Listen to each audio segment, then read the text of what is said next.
They say foster kids are emotionally detached. I got you. Maybe we are, but maybe you think detachment means empty, distant, or unreachable. See, in your reality, detachment is a malfunction, but in foster care, it's load control. In fostering reality, connection carries risk. Every bond increases exposure. Every emotional investment raises the cost of loss, and loss isn't hypothetical, it's scheduled.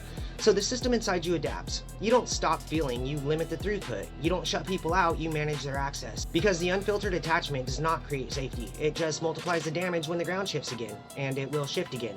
You call that cold, we call it regulation. You think we're living in the same reality, breathing the same air, and sharing the same sunshine. But in fostering reality, the physics are different.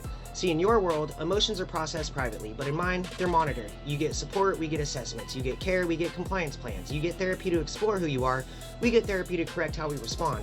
You're asked how you feel, we're told what our feelings mean. You take medications to help heal, we take medications so that the system runs smoother. All of this happens while we're still a child, still forming, and still trying to hold a stable sense of self while your inner world is charted, adjusted, quieted, and chemically dampened. So you learn how to feel silently. You learn how to stay sharp while sedated. You learn how to think clearly without letting too much show. You don't lose emotion. You learn containment. You don't lose empathy. You learn precision. You don't disconnect. You stabilize yourself from the inside. So when a child grows up where expression is evaluated and reactions are documented, emotional economy becomes survival. And emotional economy looks distant to people who have never had their inner life scrutinized. You see composure, you see restraint, you see a kid who doesn't spill. What you don't see is how spilling once made everything much worse.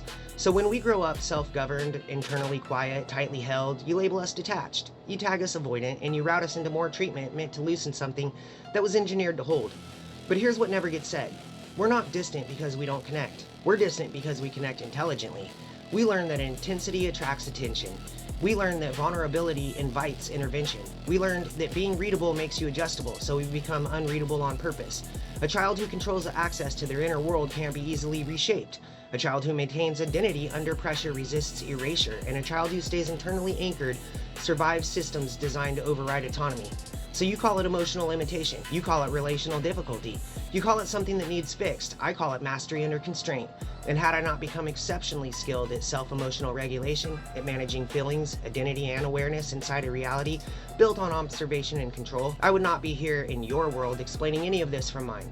They say foster kids are emotionally detached, but what they'll never admit is that detachment is what forms when a child decides they must stay whole and will survive inside a system that constantly reaches inside them. I'm reality. I'm an over-fostered, unadopted, aged-out foster care survivor. Welcome to our world.